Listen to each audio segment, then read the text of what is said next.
About an hour ago, the Joker 2 trailer came out. It looks bad. Looks pretty hack. But we're not here to talk about comic book movies. There's like a trillion YouTube channels talking about comic book movies. We're here to talk about comic books, those things that nobody reads, even though every movie's made out of them now, ostensibly. So yeah, let's talk comic books. For last week or 2 weeks ago, last video, I ranted about Spider-Man fans and how Spider-Man fans are always complaining about Spider-Man. So let's talk about the comic book, the Spider-Man comic that all the Spider-Man fans like. This is the one everyone's been raving about. It's 3 issues in.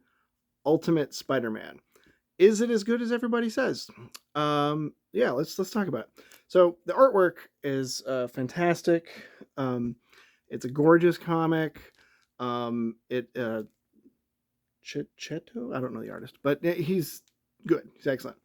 The writer I do know, Jonathan Hickman, very popular writer. I've read his Avengers stuff, but I mean he's huge. He's a superstar writer.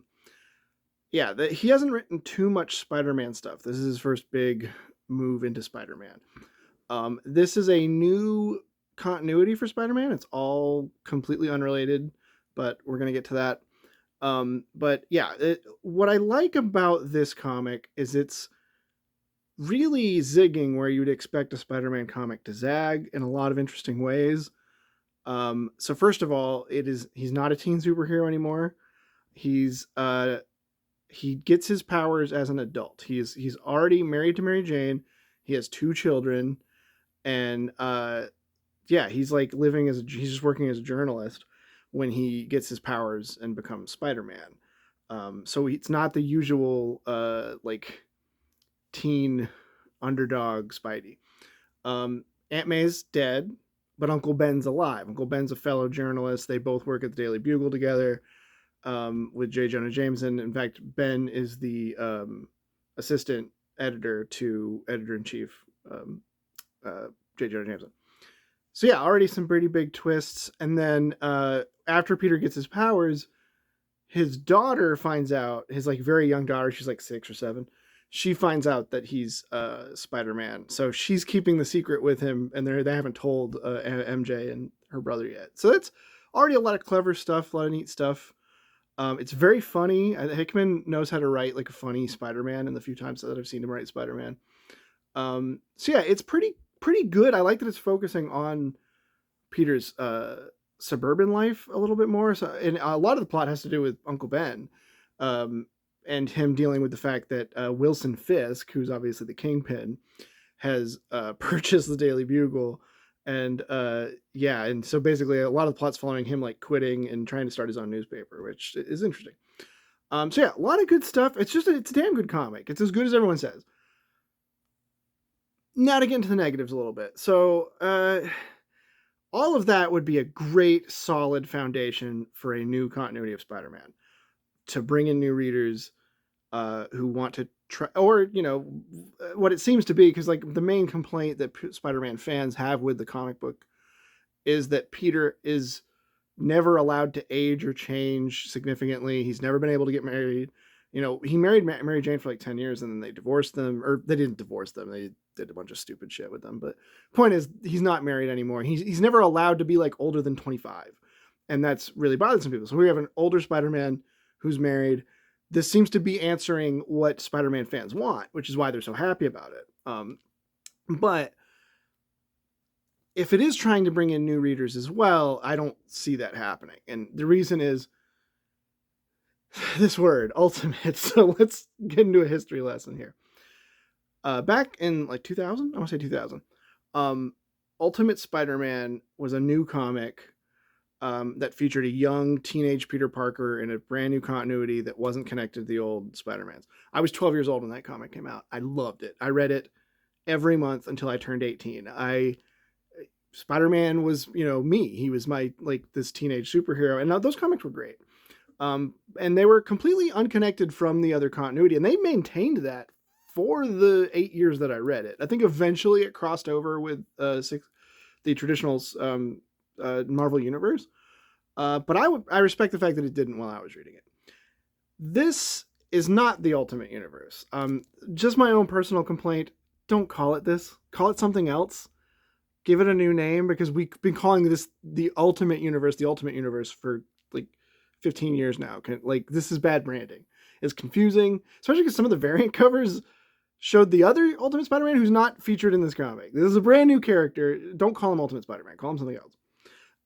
But the other problem, though, is that this is kind of connected to the old Ultimate Universe, because there's this villain called the Maker from the Ultimate Universe who created this universe and like secretly rules it. There's this like Illuminati cabal of villains, and it's this world where there's no superheroes, but there are super villains who like rule the world.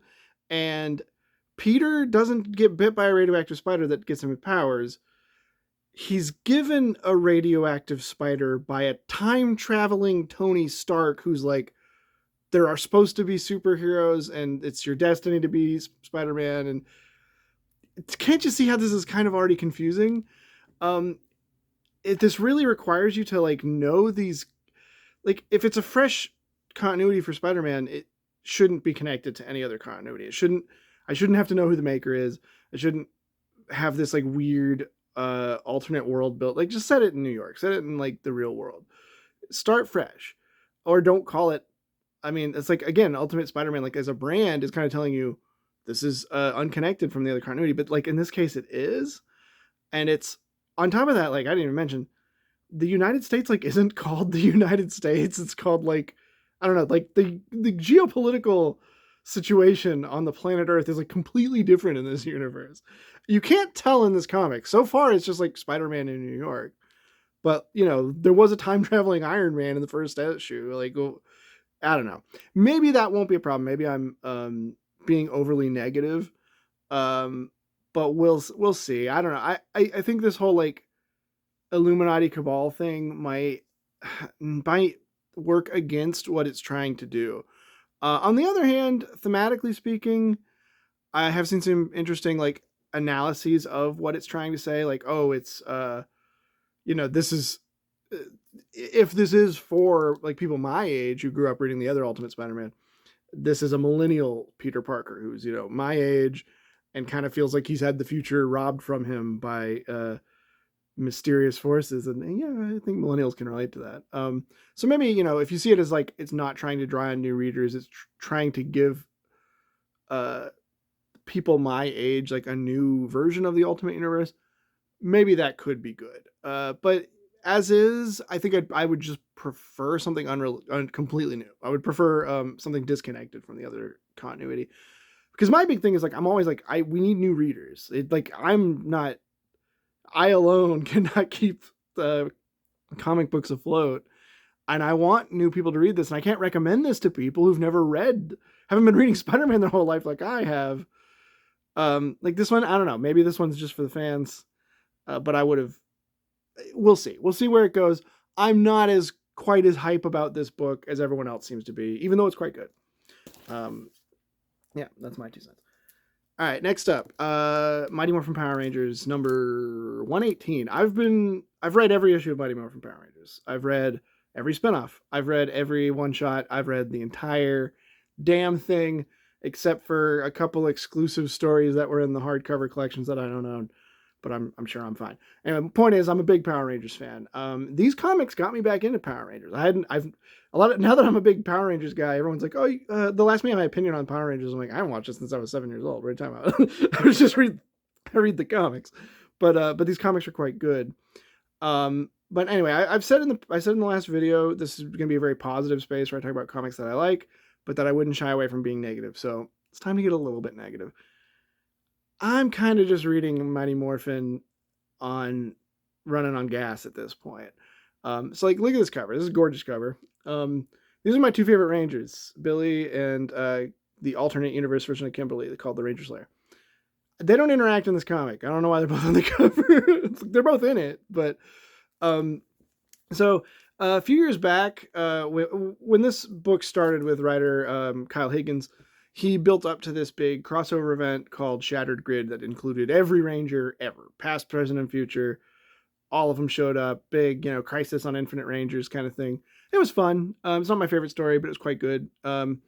I liked last year's crossover better, which was just like the comic book Rangers teaming up with their villains, which I thought was cool. Like the heroes and villains teaming up to fight another villain. That was really fun. Um, and it stayed kind of grounded on Earth. It wasn't like time travel and like every Ranger ever. Well, now we're back to time travel and every Ranger ever. And to make things worse, this storyline is apparently going to last the entire year. This is going to be at least 12 issues.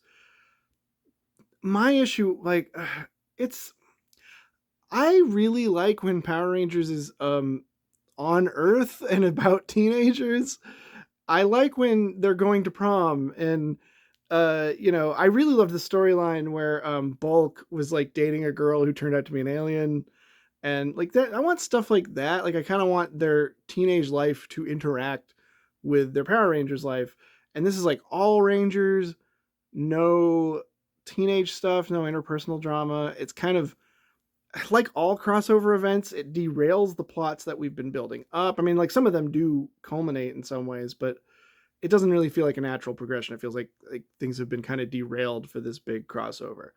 And then as for that crossover, it's kind of just like a mix of the other two crossovers. Like it's Shattered Grid in that we have every Ranger ever again, past, present, and future, alternate universes. So we got two Trinis and two Kims and two Tommies and a lot going on. And then on top of that, like, but it's also kind of the last crossover in that, like, we have the heroes and villains teaming up for a bigger villain again, except in this case, it's Dark Spectre, who's like supposed to be the villain that all the villains work for. So they're all like fighting their boss and teaming up with the Rangers. The continuity is kind of a mess at this point. And if you care about continuity, you'll hate that. I kind of don't care about continuity, except that I don't care about continuity if you're giving me a good story, but like this story is just not that interesting to me. It's, the new angle, I guess, is that like the Rangers are being like assimilated and turned into evil Rangers, but I don't know. It's not that exciting to me, and it's way too long. I kind of want the Power Rangers to go back down to Earth. I'm gonna keep reading because I'm a sucker. Just like those people, I'm just as bad as those freaking Spider-Man fans I made fun of. I mean, it's not terrible, but it's just not what I want out of Power Rangers. I kind of don't want every single Ranger ever. Like pick one team and tell us some stories about them. And if they're running out of stories to tell about the Mighty Morphin Rangers, there's a lot of other Rangers they could be writing about. I get that the Mighty Morphin Rangers are the more marketable ones, and I'm a Mighty Morphin fan, so I'm part of that problem. But I don't know. I wish it would do something different. So speaking of something different, Ranger Academy, the other Power Rangers book that is pretty much disconnected from every other Power Rangers comic. This is really good. I didn't expect much out of this. I wasn't super hype about it. I just picked it up because I pick up every Ranger comic, but it's really cool. You can tell from the cover, it's going for a YA vibe. Like that looks like a young adult book cover, right? So this is something like a brilliant concept. I can't believe Power Rangers never came up with before, or never, I mean, to my knowledge, they never did before, which is just, let's just make it YA. Like, I mean, it's already for teenagers, right? So it bars a lot from like Harry Potter and or the Divergent, was it? Yeah.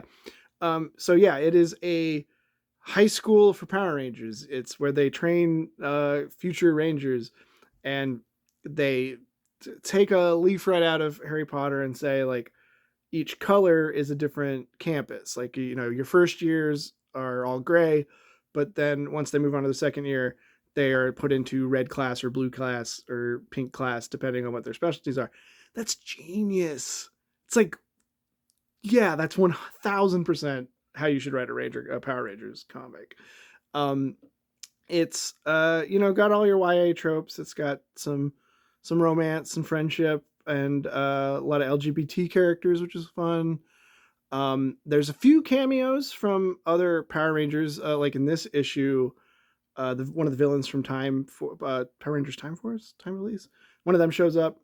But for the most part, it's pretty disconnected. In fact, it's kind of a running gag that like it's not been clear when and where it takes place. Like it's in space, but we don't really know what time period it is because they have like the ability to communicate with Rangers in the past and future as like classes. Like they can summon like Billy to teach a class from the time stream. So like it could be in the same time period as like Time Force, or it might be before that or after that.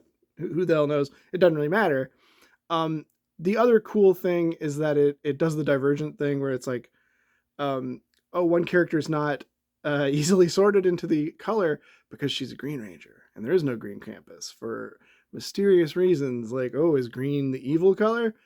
That's really clever. That's really fun. I can't wait to read more of it. I think it's awesome.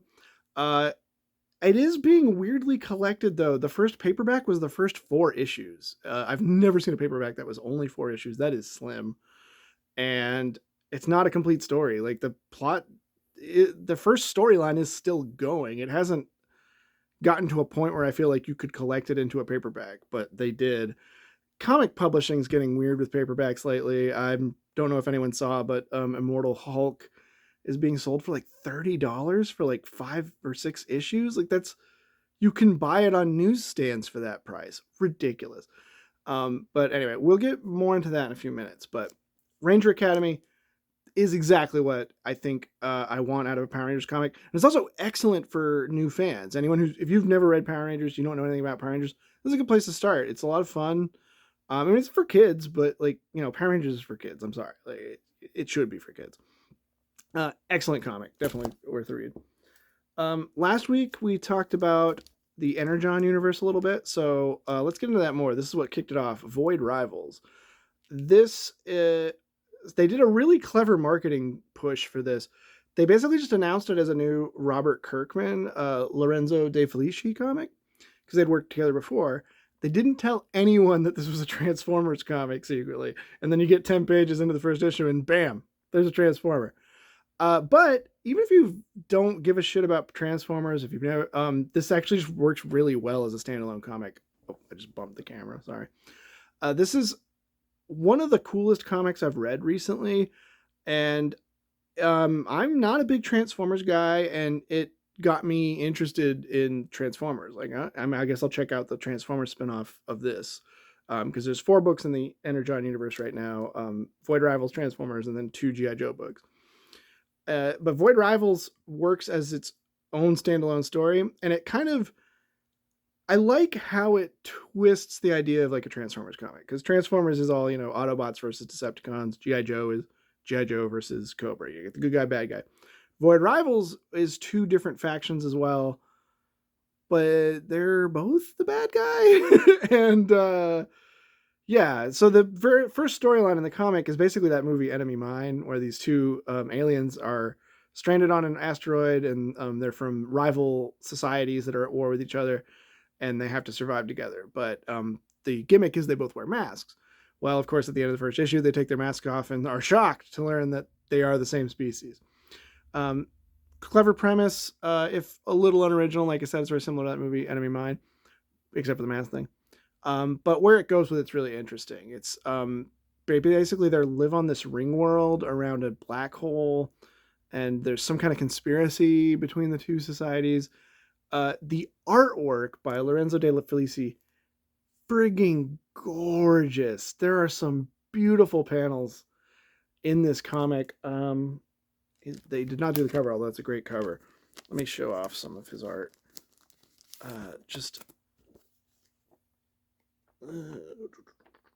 Yeah, look at that. Oh, that's cool. And the colors are by, who did the colors? Patricio Del Pecci. I'm probably mispronouncing that, but the colors are always fantastic. The issue before this one had some particularly beautiful pages. Really great artwork, and just a gripping story. I mean, you know, Robert Kirkman he makes you want to keep reading. Like, there's a reason he's the most successful comic book writer, financially speaking, of all time. Like, he has killer hooks and good cliffhangers. Yeah, definitely check this one out, even if you're not interested in the other Energon Universe books. Here's another Energon Universe book, though, Duke. This is our G.I. Joe comic. So I think I talked about this a little last time when I was talking about Cobra Commander, but Duke is the G.I. Joe equivalent. The G.I. Joe don't exist yet. It's introducing us to their world, and they're kind of building them up, which is good for me because I've never read a G.I. Joe comic before. And we're starting with the character of Duke. Also, you can see on the cover, there's the Baroness. Great cover. This one is just like a fun like military adventure comic. It's kind of Jason Bourne. Um, Not too much to say about the storyline other than that it's like setting up GI Joe stuff. Again, though, killer artwork, gorgeous colors. These are really good looking comics. I think they're going to be successful on that. You know, um, comics live and die on the artwork, and it's gorgeous comics. Really, all four of the Energon books look great. They're all worth reading in that regard. And I really like the artwork in this one. All right, now for a couple crossovers, we got Godzilla versus Power Rangers 2. Um, this one has a different artist than the first one, although he came back to do the covers. It's fun. It's fun. It's just the first one was pretty good. You just got to see the Power Rangers fight Godzilla. It's more an art showcase, and yeah, the artwork in this one is very cartoony. Very, I think a lot of people might dislike it, but I like it. It's pretty good. I've seen previews of some of the upcoming issues that have a lot of like fun looking stuff. When I'm doing a crossover, if we have a crossover, what I want to see is mashups and fun pairings.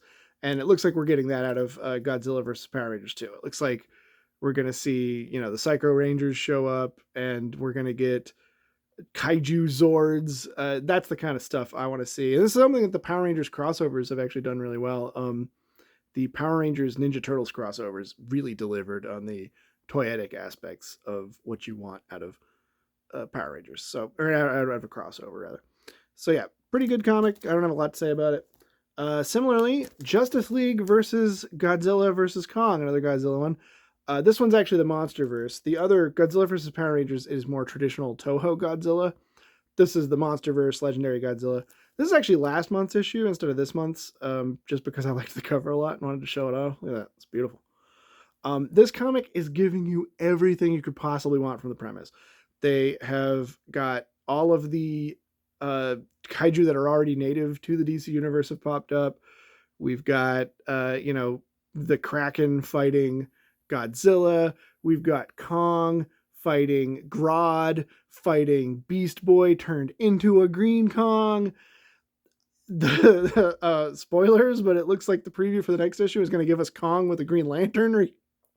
We get a Batman and a Bat Mecha fighting Mecha Godzilla. It's just so silly and fun and awesome. It's everything you could want out of this premise. If you like Godzilla and you like King Kong and you like Justice League, it's everything you can want out of mashing them both together. It's not, the best comic I've ever read, but it's exactly what I would want out of that premise. It's pretty fun. And I'm kind of secretly hoping Sandman might show up because the Dreamstone plays a part in the plot. That's probably not going to happen. It'd be funny though if like Sandman and a giant spider showed up for people who understand that reference. She-Hulk, Spectacular She-Hulk, or no, Sensational She-Hulk.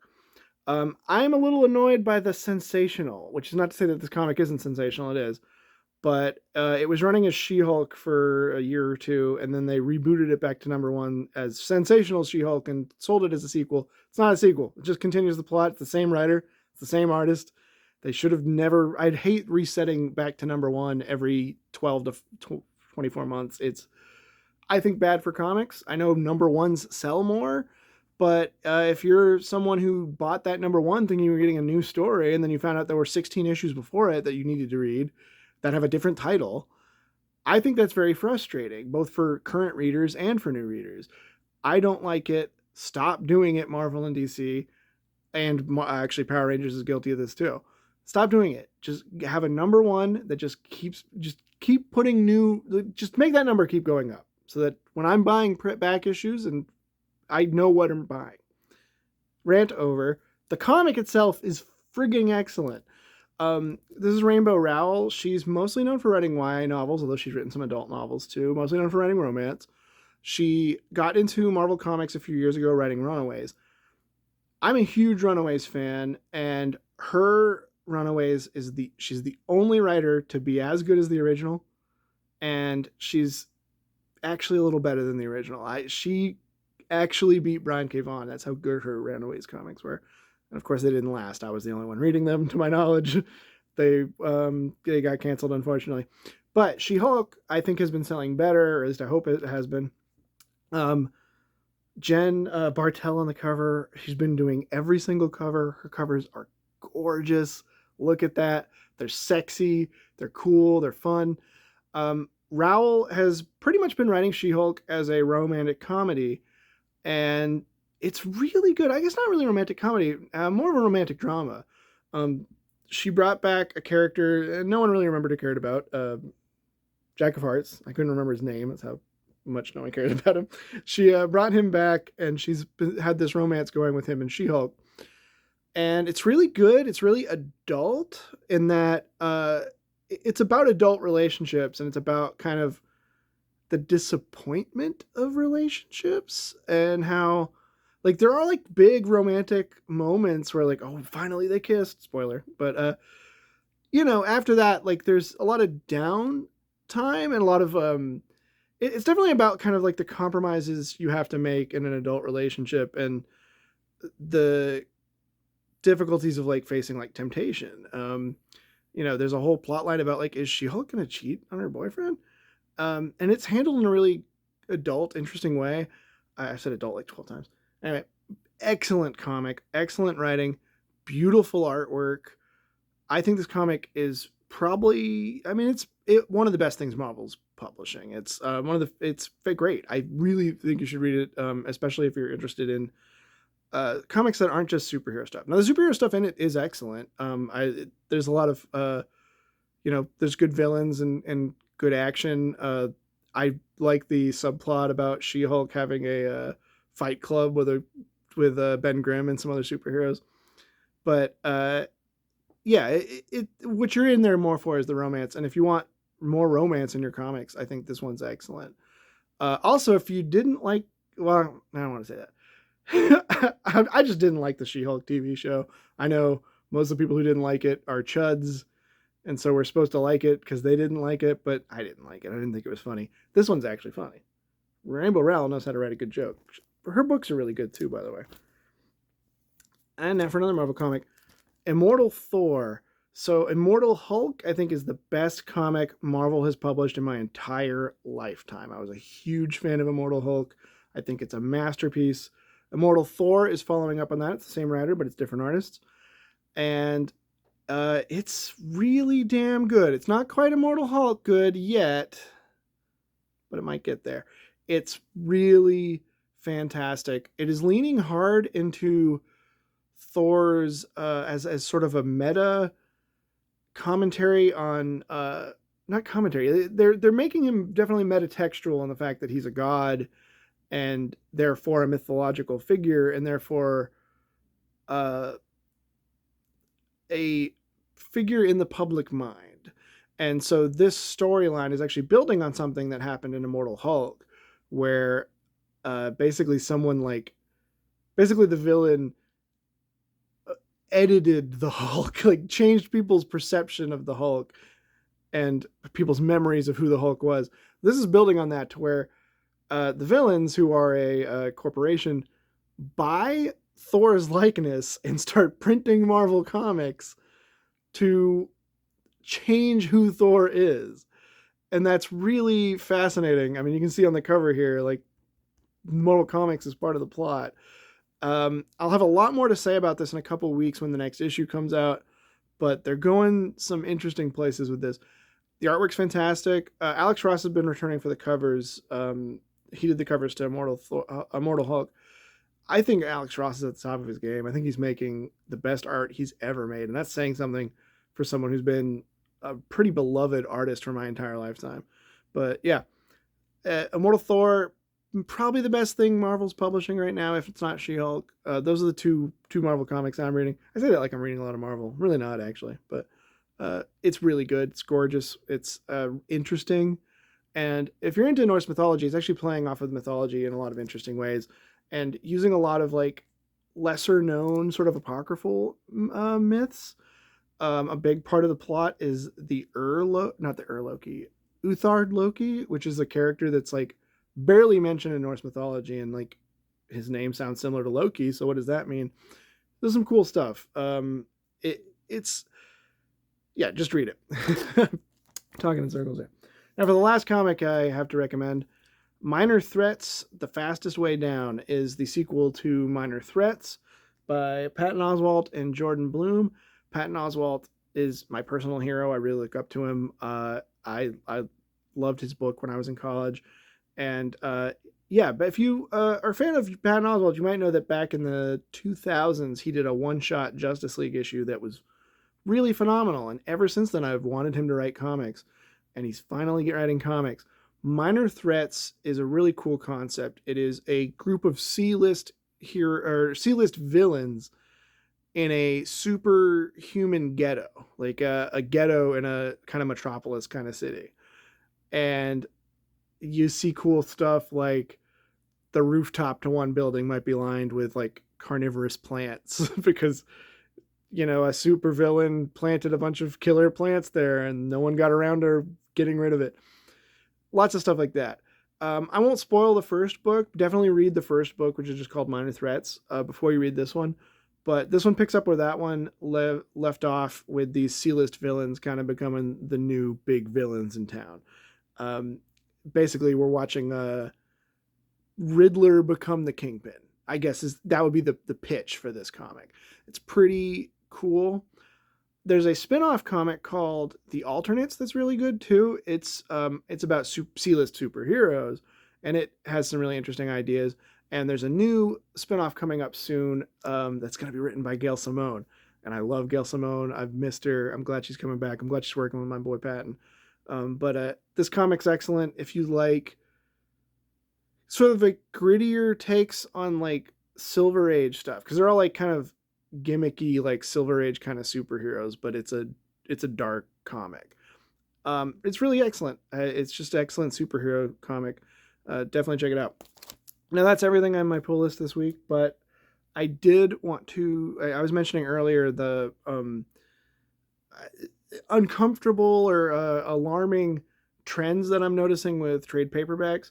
So I wanted to talk about a comic I picked up at the used bookstore that is like everything I've ever wanted in a collection. So these are the Ninja Turtles IDW collection. Now, I'm not going to talk too much about the comic itself. I'll probably talk about that at a future time. But point is, I've wanted to get into these comics for quite a while, and I didn't know where to start. And this is a problem that a lot of people have in comic books. Where do I start? What's the first issue? Do I start with the newest issue? Do I start with the first issue? I'm confused by the numbering. I'm confused by all these spin-offs and one-shots and reboots and all that jazz. Well, IDW went and did what I've been wanting someone to do forever. This, and these are the paperback and the hardcover because I accidentally ordered the paperback of the second volume, but for illustrative purposes, it's kind of nice. This is every issue of the main book, every spinoff, every one-shot, every miniseries in recommended reading order, so you can just pick up volume 1 and then read volume 2 and then read volume 3, and you don't have to worry about missing a miniseries that got published somewhere else. This is what I've wanted. Why doesn't every publisher do this? Why don't they all do this? Why is it so confusing to read comics? So I just wanted to give some praise. This is the Ninja Turtles IDW collection. It's everything I've ever wanted, at least format wise, in a comic book. So please, publishers, I know no one's listening to me, but do that kind of thing. Just give me the complete story from beginning to end, where I don't have to worry about finding other volumes. I just wanted to, spotlight that because it's a great format, and it's they're pretty good comics so far. Well, I'll have more to say about them once I've done reading them, which will be a while. So yeah, thanks for listening to me this week. Tomorrow I'll pick up some new comics, and I'll see you soon. Bye.